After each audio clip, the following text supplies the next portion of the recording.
Sempre me disseram que eu tinha sorte. Crescer no Leblon, estudar nas melhores escolas, viajar para onde quisesse. Meu mundo sempre foi um lugar bonito, cercado de privilégios e promessas de um futuro brilhante. Eu nunca precisei me preocupar com nada. Até aquele dia. O apartamento da minha família ficava de frente para o mar, e o barulho das ondas se misturava à rotina tranquila que eu levava. O café da manhã sempre pronto, os compromissos organizados, a vida seguindo um roteiro previsível. Eu amava essa estabilidade. Gostava de saber exatamente o que esperar. Minha melhor amiga, Beatriz, fazia parte desse mundo. Estudamos juntas desde o colégio e agora compartilhávamos a faculdade. Inseparáveis. Se alguém me visse sozinha, perguntava automaticamente onde ela estava. Sempre estivemos lado a lado, e eu achava que a conhecia melhor do que ninguém. Mas havia algo nela que eu nunca entendi completamente. Pequenos detalhes, silêncios estranhos, olhares desviados quando certos assuntos surgiam. Uma barreira invisível entre nós, como se existisse um pedaço da vida dela que eu jamais poderia tocar. Uma vez, durante um dos nossos encontros no meu apartamento, entre uma taça de vinho e outra, ela soltou algo que me incomodou. Meu pai tem um segredo, disse, baixando a voz. Uma coisa que eu não posso contar para ninguém. O jeito como falou aquilo me arrepiou. O tom baixo, a hesitação, como se estivesse com medo de que alguém pudesse ouvir. Mas que segredo? Perguntei rindo, achando que era algum exagero dela. Só... esquece isso, tá? Melhor você nunca saber. Na hora, dei de ombros. Beatriz sempre foi dramática. Talvez fosse algo bobo, alguma coisa da família que ela não queria discutir. Mas depois daquela conversa, comecei a notar mais detalhes. O jeito dela evitar falar do pai, a expressão tensa quando alguém mencionava seu trabalho como juiz. Ainda assim, eu não dei importância. Minha vida era boa demais para ser perturbada por suposições. Se eu soubesse o que estava por vir, teria prestado mais atenção. Mas eu seguia em frente, sem perceber que minha sorte estava prestes a mudar. A noite estava quente. O vento trazia o cheiro de maresia misturado ao asfalto, e as luzes da cidade piscavam ao longe. Eu e Beatriz saímos da faculdade como sempre, conversando sobre coisas triviais. Provas, festas, planos para o fim de semana. Mais um dia comum na nossa rotina perfeita. Eu não vi o carro preto se aproximando. Só percebi que algo estava errado quando o mundo ficou rápido demais. Pneus cantando no asfalto, portas se abrindo, vozes grossas e urgentes. Em segundos, mãos fortes me puxaram para dentro do veículo. Gritei. Lutei. Mas tudo aconteceu rápido demais. Meu coração batia no peito como se quisesse arrebentar minhas costelas. O ar ficou abafado dentro do carro. O cheiro de couro misturado com cigarro me enjoando. Tudo que eu ouvia eram as vozes dos sequestradores, dando ordens entre si. Fica quieta e não vai se machucar. A voz era firme, sem hesitação. Quem quer que estivesse no comando já tinha feito aquilo antes. Eu tremia. Meu corpo inteiro estava em alerta, como se a qualquer momento eu fosse desmoronar. Meu primeiro pensamento foi em Beatriz. Ela conseguiu fugir? O carro seguiu em alta velocidade pelas ruas da cidade. Tentei prestar atenção ao caminho, mas minhas mãos suadas e minha respiração acelerada dificultavam qualquer pensamento racional. De repente, o veículo começou a subir. O asfalto ficou irregular, as luzes da cidade foram ficando distantes. Foi aí que percebi. Eles estavam me levando para uma favela. Meu peito apertou. Eu não sabia onde estava. Não sabia quem eram eles. Só sabia que, se eu quisesse sair dali viva, precisava pensar rápido. Mas havia algo que eu ainda não sabia. Eu não era o alvo daquele sequestro. O carro parou de repente. O barulho dos motores, os gritos distantes e o som abafado do funk, tocando em algum beco próximo, me fizeram perceber que eu não estava mais na cidade que conhecia. As portas foram abertas à força, e mãos ásperas me puxaram para fora. Meus olhos demoraram a se ajustar à pouca luz do ambiente. Eu estava no meio de um beco estreito, cercado por homens armados. O chão era de terra batida, e o cheiro de fumaça e cerveja pairava no ar. Minha respiração estava presa na garganta quando um dos homens me empurrou para dentro de um barraco iluminado apenas por uma lâmpada fraca. "O chefe quer falar contigo", murmurou ele, e então me deixou sozinha ali. Foi nesse momento que o vi pela primeira vez. Ele estava sentado em uma poltrona de couro, segurando um copo de uísque com a despreocupação de quem está no controle de tudo. Alto, forte, traços marcantes e um olhar frio, calculista. O tipo de homem que carrega perigo no próprio silêncio. "Então, foi você que aprontou essa merda toda?" Ele girou o copo devagar, como se minha presença ali fosse um incômodo menor. Minha mente estava caótica. Quem era ele? O que aconteceria comigo? Mas algo me dizia que por trás da frieza havia algo muito pior. "Você está confundindo as pessoas." Minha voz saiu mais firme do que eu esperava. "Eu não sou quem vocês pensam que sou." Ele riu de canto, um riso seco, sem humor. "Eu sei. Meus homens erraram. Era para ser outra pessoa." Meu coração quase parou. Então eles não estavam atrás de mim. Estavam atrás da Beatriz, Dante Vasconcelos. Esse era o nome dele. O nome que todos temiam naquela favela. O homem que tinha o poder de decidir quem vivia e quem morria. E agora, eu era um problema dele. Eu deveria estar apavorada. E de certa forma, estava. Mas não. Era apenas medo que percorria minha pele quando Dante Vasconcelos me fitava daquele jeito. Frio, predador, como se já soubesse exatamente o que faria comigo. "E agora? Vai me matar?" Minha voz saiu firme, mas meu coração batia tão forte que eu podia senti-lo no pescoço. Ele tomou um gole do uísque sem desviar o olhar. "Se eu quisesse você morta, já teria acontecido." Minha respiração ficou presa por um segundo. Eu não sabia se isso deveria me deixar aliviada ou ainda mais assustada. O silêncio que se instalou foi pior do que qualquer resposta. A lâmpada fraca no teto projetava sombras em seu rosto, acentuando os traços rígidos, o maxilar trincado, os olhos de quem já viu o pior da vida e sobreviveu.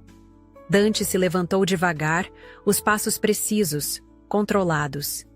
Eu queria recuar, mas não podia demonstrar fraqueza. "Você me deu trabalho, princesa." Ele murmurou, parando a centímetros de mim. O cheiro de tabaco e o uísque amadeirado invadiu meus sentidos. Ele estava perto. Perto demais. "Se seus homens erraram, não. É problema meu", retruquei. O canto da boca dele se ergueu em um meio sorriso, como se achasse graça no meu desafio. "E o que eu faço com você agora, hein?" Sua voz era baixa, perigosa. Ele queria me testar. Eu não respondi. Mas algo em mim dizia que esse jogo estava longe de acabar. Eu não esperava que Dante fosse o tipo de homem que falava muito. Ele era silêncio, mistério e controle. Mas, naquela noite, entre a fumaça do cigarro e o brilho das luzes da favela refletindo nos vidros sujos da janela, ele me contou uma parte da sua história. "Cresci nesse morro. Vi gente morrer na minha frente antes dos 10 anos. Ele disse, sem emoção na voz. Como se fosse um fato qualquer. Como se não devesse doer. Fiquei quieta, esperando. Algo me dizia que ele não falava da própria vida com qualquer um. Minha mãe era costureira. Trabalhava dia e noite para colocar comida em casa. Meu pai... Ele parou, apertando o copo de uísque entre os dedos. Era um nada. Foi embora quando eu tinha 5 anos. Tentei imaginar aquele homem, que agora exalava tanto poder, como uma criança abandonada. A ideia me incomodou mais do que eu queria admitir. "E sua mãe?" Perguntei baixinho. Ele soltou uma risada seca, sem humor. "Foi assassinada, quando eu tinha 12. Bala perdida, dizem. Mas eu sei que não foi acidente. Meu estômago se revirou. Algo naquela história me fez engolir em seco. Dante virou o rosto para mim, e pela primeira vez desde que o conheci, vi algo diferente naqueles olhos, algo partido, algo humano. Desde então eu tive duas escolhas: morrer ou aprender a sobreviver. Eu escolhi sobreviver. O silêncio entre nós ficou pesado. Eu queria dizer algo, mas não sabia o quê. Como se responde a alguém que teve que aprender a ser pedra para não ser esmagado? Eu achava que ele era apenas um criminoso. Mas agora, pela primeira vez, eu via o que realmente estava por trás de Dante Vasconcelos. E isso me assustava mais do que qualquer coisa. Nos dias seguintes, comecei a entender melhor o que acontecia ao meu redor. Eu ainda era uma refém, mas Dante não me tratava como tal. Ele me dava espaço, me testava e, de alguma forma, me estudava. Mas eu não era a única que o observava. Foi numa tarde quente, quando eu tentava ignorar a presença dos homens armados ao meu redor, que senti um olhar diferente sobre mim, algo mais sombrio, mais perigoso. Ele estava encostado numa moto, um cigarro preso entre os lábios, e me olhava, como um predador que encontrou algo interessante para brincar antes da caçada. "Quem é aquele?" perguntei a um dos soldados de Dante. O homem hesitou antes de responder. "Ricardo, mas todo mundo aqui chama ele de Cobra." O apelido fez sentido no mesmo instante. O jeito que ele se movia, lento e calculado, o sorriso torto que não chegava aos olhos. Ele era perigoso de um jeito diferente de Dante. Enquanto Dante era controle e domínio, Cobra era impulsivo, traiçoeiro.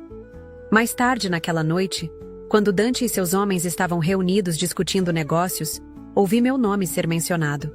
"A novinha te deixou manso, Dante?" A voz de Cobra era ácida. "Ou tá esquecendo quem são seus inimigos?" O silêncio que se seguiu foi pior do que qualquer resposta. Dante não precisou levantar a voz para colocar todos no lugar. "Cuida da sua vida, Cobra." Mas algo me dizia que ele não esqueceria aquilo tão fácil.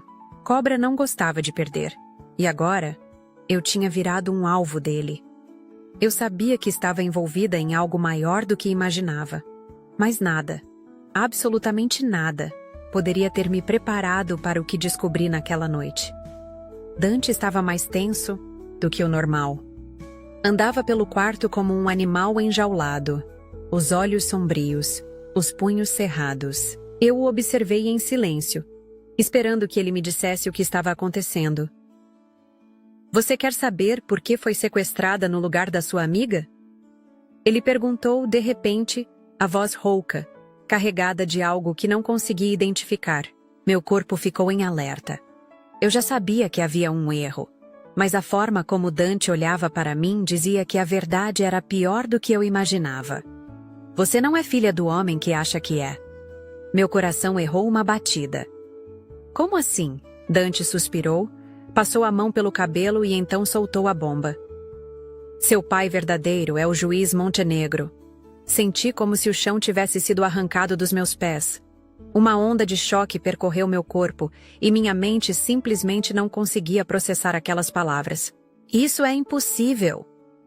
Sua mãe teve um caso com ele. Você é filha dele, mas foi criada como se não fosse. O cara que você chamou de pai a vida toda era só fachada." Neguei com a cabeça. Isso não fazia sentido. Minha mãe nunca me escondeu nada. Nunca me deu motivos para duvidar da minha própria família. Mas, ao mesmo tempo, uma parte de mim sabia que Dante não estava mentindo. A forma como Beatriz evitava falar do pai, os olhares estranhos que ele sempre me lançava, a maneira como minha mãe ficava desconfortável quando alguém mencionava o nome do juiz, tudo fazia sentido agora. E isso mudava tudo. Meu verdadeiro pai era o homem que queria destruir Dante. E agora eu estava presa entre os dois. Eu não tive tempo para absorver a verdade sobre minha origem. Antes que pudesse questionar, gritar ou exigir respostas, o caos começou. A favela inteira parecia diferente naquela noite. O ar estava carregado, e até os soldados de Dante pareciam mais atentos, como se algo estivesse prestes a acontecer. Eu não sabia o quê, mas Dante sabia. Ele me encarou, sério, a mandíbula travada. "Cobra entregou você para o seu pai." Meu estômago afundou. "O quê?" Ele entrou em contato com o juiz Montenegro. Disse que te entregaria em troca de proteção e poder. Eu tremi. Não porque temia meu pai, um homem que agora eu nem sabia mais como definir, mas porque se Dante não fizesse nada, eu seria levada à força. Foi então que ouvi o som mais assustador da minha vida. Tiros. Muitos. Os homens de Dante começaram a gritar ordens, pegando suas armas. A polícia estava descendo o morro com tudo. Eles vão te levar, Dante disse, puxando-me pelo braço. O que você vai fazer? Minha voz saiu fraca. Ele me encarou como se já soubesse que eu não gostaria da resposta. Eu vou impedir.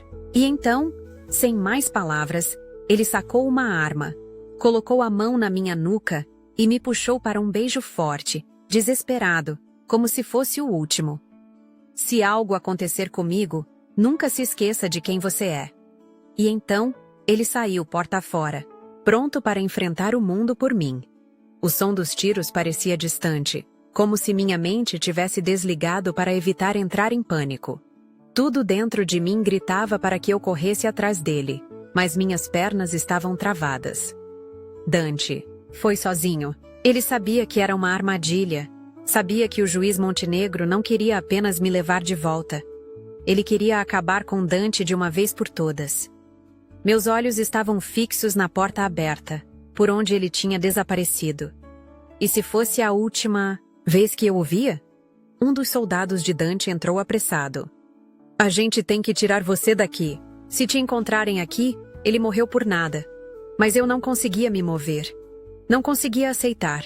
Dante não podia morrer. Com o coração disparado, corri para a janela e vi o inferno se desenrolando lá fora. Policiais subindo o morro, soldados, de Dante revidando. E então, no meio do caos, eu o vi. Dante estava ali, no centro de tudo, lutando, resistindo. Até que ouvi o som que eu mais temia. Um tiro seco. Minha visão ficou turva. Meus joelhos cederam. Não, não, não. Alguém me puxou para longe da janela, me arrastando para fora antes que eu pudesse ver mais. Ele conseguiu tempo para você fugir. Não desperdiça isso. Minha mente gritava para lutar, para voltar. Mas meu corpo estava fraco. Eu não sabia se Dante estava morto ou vivo. Só sabia que a última coisa que ele fez foi me proteger. E agora, eu estava indo embora. Sem ele. 5 anos se passaram.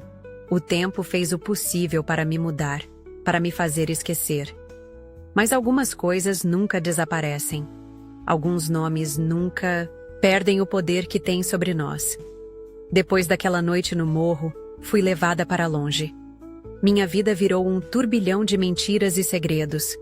O juiz Montenegro me manteve sob vigilância. Tentou apagar qualquer vestígio de Dante da minha memória. Me deu uma nova vida. Me empurrou para um caminho seguro, onde eu nunca mais teria que olhar para trás. Eu tentei seguir em frente. Concluí minha faculdade, viajei, conheci novas pessoas. Mas em cada rosto desconhecido, em cada olhar que cruzava, o meu, eu procurava por ele. Dante estava morto? O juiz nunca me disse. Nenhuma notícia nos jornais. Nenhuma pista. Era como se ele tivesse desaparecido do mundo. Até aquela noite. O evento era sofisticado, cheio de gente importante. Vestidos caros, música clássica ao fundo. O tipo de coisa que sempre fez parte da minha vida. Eu sorria, conversava, fingia que era aquela mesma garota do Leblon. Até que senti. Um arrepio percorreu minha pele. Meu corpo inteiro entrou em alerta, antes mesmo de eu ver. Antes mesmo de qualquer palavra ser dita. Quando me virei, lá estava ele. Dante Vasconcelos. Vivo. Vestindo um terno preto impecável, o cabelo bem cortado, uma taça de uísque na mão. Mas o olhar era o mesmo.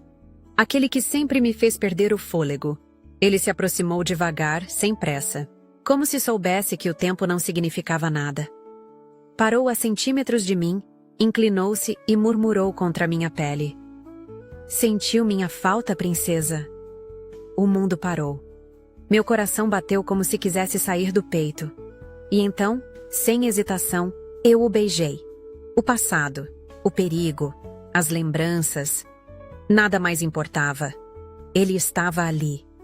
Nós estávamos ali. E finalmente, eu estava onde sempre pertenci. E lembre-se, o amor nunca fica longe. Ele sempre encontra o caminho de volta.